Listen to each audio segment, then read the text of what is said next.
AP రాజకీయాలలో ఇప్పుడు జనసేన తీసుకున్న కొత్త వ్యూహం హాట్ టాపిక్ గా మారింది. ఎన్నికల కోసం మాత్రమే కాదు, దీర్ఘకాలిక రాజకీయ భవిష్యత్తు కోసం భారీ ప్లాన్ జరుగుతోందన్న చర్చ వినిపిస్తోంది. పార్టీని క్షేత్రస్థాయిలో బలోపేతం చేసేందుకు ప్రత్యేక దళాల ఏర్పాటు ఆసక్తి రేపుతోంది. గ్రౌండ్ లెవెల్ నుండి పాలన వరకు ముందుగానే వ్యూహాలు సిద్ధం చేస్తున్నారనే టాక్ నడుస్తోంది. యువత అలాగే మహిళలకు కీలక బాధ్యతలు ఇవ్వబోతున్నారన్న ప్రచారం రాజకీయ వర్గాలలో చర్చకు దారితీసింది. కేడర్ ఆధారిత వ్యవస్థతో పార్టీని శాశ్వత శక్తిగా మార్చాలన్న లక్ష్యం కనిపిస్తోంది. అసలు ఏంటా త్రివిధ దళాలు? ఆ మూడు దళాల వెనుక ఉన్న అసలు మాస్టర్ ప్లాన్ ఏంటి? పదవులు ఆశించకుండా పనిచేసే టీంలతో రాజకీయాలలో కొత్త ప్రయోగం సక్సెస్ అవుతుందా?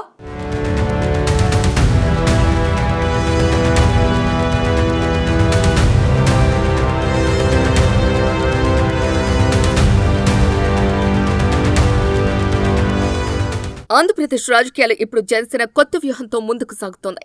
పార్టీని కేవలం ఎన్నికల సమయానికే పరిమితం కాకుండా దీర్ఘకాలికంగా బలోపేతం చేసే దిశగా జనసేన అధినేత పవన్ కళ్యాణ్ కీలక నిర్ణయాలు తీసుకుంటున్నారని రాజకీయ వర్గాల్లో చర్చ జరుగుతోంది. ముఖ్యంగా పార్టీకి శాశ్వతమైన నిర్మాణం ఉండాలంటే కేవలం నాయకులు, సభలు, ఎన్నికల ప్రచారంతో సరిపోదని భావిస్తున్న పవన్ కళ్యాణ్ ఇప్పుడు కేడర్ ఆధారిత వ్యవస్థను నిర్మించేందుకు అడుగులు వేస్తున్నట్టు తెలుస్తోంది. ఈ క్రమంలోనే జనసేనలో 3 ప్రత్యేక విభాగాలను ఏర్పాటు చేయనుండటం రాజకీయంగా ఆసక్తి రేపుతోంది.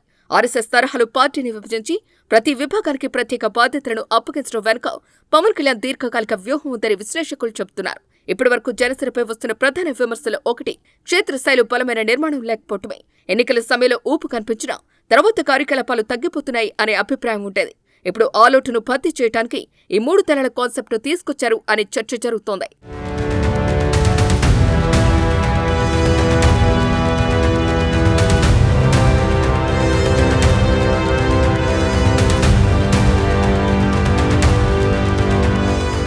జనసేన ప్రకటించిన ఈ 3 విభాగాలు లక్షద్వల్, నిర్వాహక దళ్, పరిపాలక దళ్. ప్రతి విభాగం పనితీరు వేరైనా తుది లక్ష్యం మాత్రం ఒకటే, అదే పార్టీని ప్రజల్లో బలంగా నిలబెట్టడం, అలాగే భవిష్యత్తులో అధికారంలోకి తీసుకురావటం. మొదటిగా లక్షదళ్ గురించి మాట్లాడితే ఇది పూర్తిగా గ్రౌండ్ లెవెల్ కార్యకలాపాల కోసం రూపొందించిన విభాగంగా కనిపిస్తోంది.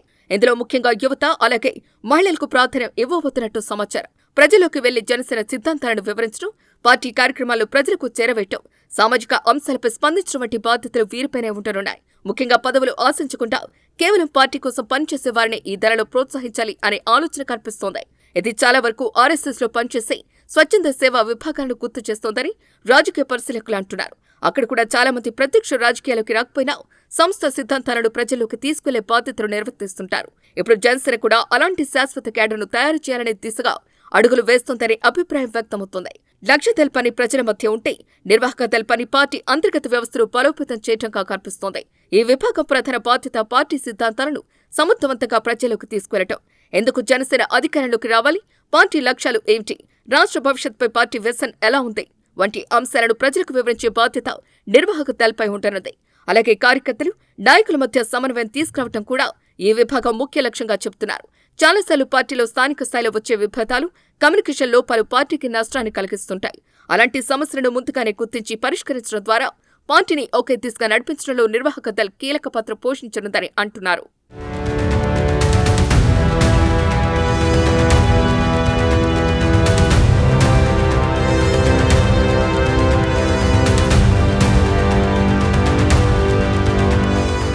ఇక 3 విభాగమైన పరిపాలక దళపై కూడా భారీ చర్చ జరుగుతోంది. ప్రభుత్వం ఏర్పడితే పరిపాలన ఎలా ఉండాలి, పాలనలో ఎలాంటి విధానాలు అమలు చేయాలి, ప్రజలకు ఎలాంటి సేవలు అందించాలి వంటి అంశాలపై ముందుగానే అధ్యయనం చేసి ప్రణాళికలు సిద్ధం చేయటమే ఈ విభాగం ప్రధాన పని అని తెలుస్తోంది. ఇంకా ఆసక్తికరమైన విషయం ఏంటంటే, భవిష్యత్తులో జనసేన అధికారంలోకి వస్తే ఈ పరిపాలక దళలో పనిచేసిన వారికే కీలక పదవులు ఇవ్వాలి అనే ఆలోచన కూడా ఉందని ప్రచారం జరుగుతోంది. అంటే పార్టీ కోసం దీర్ఘకాలంగా పనిచేసిన వారిని మాత్రమే పాలనలో భాగస్వామ్యం చేయాలనే భావన కనిపిస్తోంది. దీనివల్ల పార్టీ కోసం నిజాయితీగా పనిచేసే వారికి గుర్తింపు లభిస్తుందని జనసేన వర్గాలు చెబుతున్నాయి. ఇక అంతర్గత విభేదాలను పరిష్కరించడం, పాలనకు అవసరమైన విధానాలు రూపొందించడం, అధికారంలోకి వచ్చిన తర్వాత కూడా పార్టీ బలహీనపడకుండా చూసుకోవటం వంటి కీలక బాధ్యతలు పరిపాలక దళేనని చెబుతున్నారు. రాజకీయాల్లో చాలా పార్టీలకు అధికారంలో రావటం కంటే అధికారాన్ని నిలబెట్టుకోవటమే పెద్ద సవాలుగా మారుతోంది. ఇప్పుడు జనసేన ఆ దిశగా ముందుగానే ప్రణాళికలు సిద్ధం చేస్తోందనే అభిప్రాయం వినిపిస్తోంది.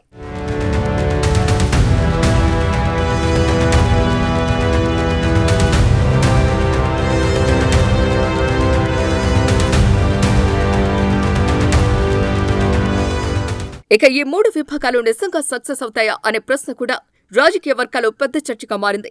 ఎందుకంటే ఇలాంటి నిర్మాణం విజయవంతం కావాలంటే క్రమశిక్షణ, సిద్ధాంతపరమైన నిబద్ధత, అలాగే దీర్ఘకాలిక కృషి చాలా అవసరం. బీజేపీకి ఆర్ఎస్ఎస్ వంటి సంస్థలు ఎంత పెద్ద బలమయ్యాయో అందరికీ తెలిసిందే. క్షేత్రస్థాయిలో నిరంతరం పనిచేసే క్యాడర్ ఉండటమే ఆ పార్టీ బలానికి ప్రధాన కారణమని విశ్లేషకులు చెబుతుంటారు. ఇప్పుడు పవన్ కళ్యాణ్ కూడా అదే తరహాలో పార్టీని నిర్మించాలనే ప్రయత్నం చేస్తున్నారని చర్చ జరుగుతోంది. అయితే జనసేనకు ఇది అంత సులభం కాదని కూడా కొందరు అభిప్రాయపడుతున్నారు. ఎందుకంటే పార్టీకి ఇంకా రాష్ట్ర వ్యాప్తంగా పూర్తిస్థాయి నిర్మాణం ఏర్పడాల్సి ఉంది. కార్యకర్తలు దీర్ఘకాలిక నిబద్ధత పెరగాలి. ఎన్నికల రాజకీయాలకు మాత్రమే పరిమితం కాకుండా ప్రజా సమస్యలపై నిరంతరం పనిచేయాల్సిన అవసరం ఉంది. అయినా సరే జనసేన తీసుకొచ్చిన ఈ 3 దళాల కాన్సెప్ట్ మాత్రం రాజకీయాల్లో కొత్త చర్చకు దారితీసింది. ముఖ్యంగా యువతను అలాగే మహిళలను క్షేత్రస్థాయిలో భాగస్వామ్యం చేయడం ద్వారా పార్టీని మరింత విస్తరించాలని పవన్ కళ్యాణ్ భావిస్తున్నట్టు కనిపిస్తోంది. భవిష్యత్తులో ఈ వ్యూహం ఎంతవరకు ఫలిస్తుందో చూడాలి. కానీ ఓ విషయం మాత్రం స్పష్టంగా కనిపిస్తోంది. జనసేన ఇప్పుడు కేవలం ఎన్నికల పార్టీగా కాకుండా శాశ్వత రాజకీయ శక్తిగా మారాలనే దిశగా అడుగులు వేస్తోంది.